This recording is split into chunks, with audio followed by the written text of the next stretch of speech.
और इतने अच्छे पैनलिस्ट हैं यहाँ पर मौजूद। तो माइनॉरिटी इंस्टीट्यूशंस की बात हो रही है पर्टिकुलरली क्योंकि मैं एक एजुकेशनिस्ट हूँ, so that is my identity. And उसके अलावा मैं एक्टिविस्ट भी हूँ, वो तो मेरा शौक़ है, वो मेरा ज़ौक़ है। क्योंकि जैसे एक औरत एक बेटी भी होती है, एक माँ भी होती है, और एक बीवी भी हो सकती है, एक बहन भी हो सकती है, उसी तरह मेरी भी कई आइडेंटिटीज़ हैं। तो हाँ, सबसे प्यारी आइडेंटिटी इसमें से मेरे लिए ये है कि मैं एजुकेशनिस्ट हूँ, और सबसे ज़्यादा इन्फ्लुएंस शायद हम उसी से कर सकते हैं अगले जनरेशन को। तो मेरे वालिद साहब ने जब ये एजुकेशन इंस्टीट्यूशंस कायम किए थे, तो उनका मेन ये था कि हमारे पास हैदराबाद में जिस पाए पे क्रिश्चियन माइनॉरिटी इंस्टीट्यूशंस चल रहे हैं, वैसा कोई मुस्लिम इदारा नहीं है। तो क्रिश्चियंस ने एक ऐसी मिसाल कायम की हमारे मुल्क में कि उनका सिर्फ सर्विस ओरिएंटेड होता है, कोई फोर्स रिलीजियस कन्वर्जन्स नहीं है, कुछ नहीं है। जो भी लोग क्रिश्चियनिटी कबूल किए वो सर्विस से प्रभावित होकर उन्होंने ज़्यादातर क्रिश्चियनिटी को कबूल किया।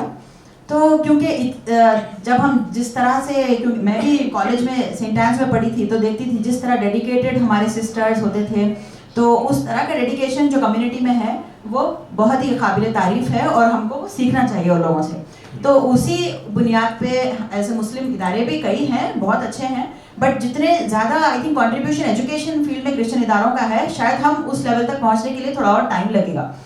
तो खुशी यह है कि मदीना हाँ उस तरह का इदारा कायम हुआ, और कि हम बोल सकते हैं कि हाँ Christian minorities on par with that we are able to provide good education. और मुस्लिम इदारा कायम हुआ, लेकिन हमारे वालिद साहब ने एक्सपैंड किया और कई नॉन माइनॉरिटी इदारे भी कायम किए। तो सिर्फ मदीना ग्रुप नहीं है, हमारा ग्लोबल ग्रुप ऑफ इंस्टीट्यूशंस भी है। इंजीनियरिंग, फार्मेसी, MBA कॉलेजेस हैं जो नॉन माइनॉरिटी है, वहाँ पर ज़्यादा नॉन माइनॉरिटी बच्चे पढ़ते हैं और मुसलमान भी हैं, मे बी 40-60 का रेशियो होगा। और हमारे पास शायद 550 से ज़्यादा हमारे साथ एम्प्लॉयज़ हैं, हमारे साथ जो काम करते हैं, तो 550 में से भी ज़्यादातर शायद नॉन मुस्लिम्स ही हैं। तो ये एक ऐसी मिसाल रखी गई कि एक मुसलमान मैनेजमेंट होते हुए भी आप हर कम्युनिटी की भलाई चाहते हैं, आप हर एक के लिए काम करना चाहते हैं, और यही है हमारे मुल्क की एक हैसियत हर शहरी की यही है कि हम खुद के लिए, कम्युनिटी के लिए तो बिल्कुल कर सकते हैं।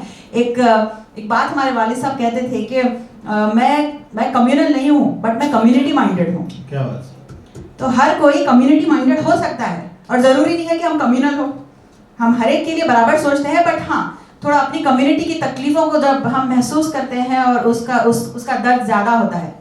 और अब आज माइनॉरिटी राइट्स डे है हमारी कंट्री में, तो आज एक बहुत बड़ी खबर आई कि 1 हफ्ते के लिए उमर खालिद को रिहा किया गया बेल पे। 1 हफ्ते के लिए उन्हें बेल मिली, तो बहुत खुशी की बात है हमारे लिए। तो आज का दिन यादगार रहेगा उसके लिए। लेकिन आप देखिए, उमर खालिद के वकील कौन है? क्या वो मुसलमान वकील हैं?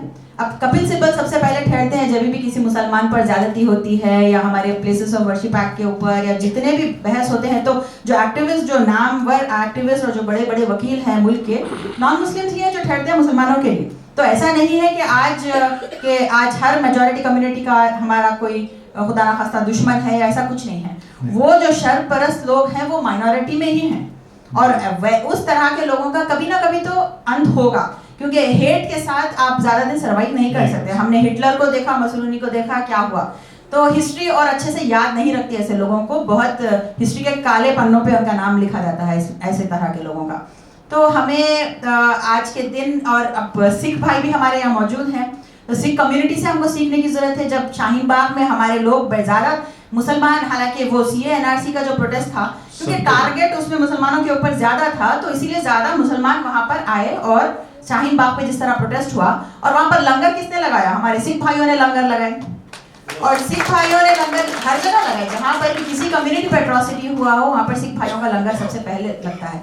तो हमें सीखना चाहिए, हम कितने बार गए, हम कितने बार ठहरे उनके लिए। फार्मर्स प्रोटेस्ट में ज़्यादा सिख भाई थे, क्या हमारी भी मौजूदगी थी वहाँ पर? जब क्रिश्चियन चर्चेस पर अटैक होता है तो क्या मुसलमान बड़ी तादाद में वहाँ पहुँचते हैं? क्योंकि माइनॉरिटीज़ में अगर हम देखें पूरे इंडिया में, तो माइनॉरिटीज़ में हमारी मेजॉरिटी है। हम 14.2% है, क्रिश्चियंस 2.3% है, सिख 1.7% है, तो माइनॉरिटीज़ में मेजॉरिटी मुसलमानों की है। तो as a majority amongst the minorities, what is our role? क्या हम उम्मीद पर खरे उतर रहे हैं? क्या हम अपनी जिम्मेदारी को भरपूर हम निभा पा रहे हैं? ये हमको सोचना चाहिए।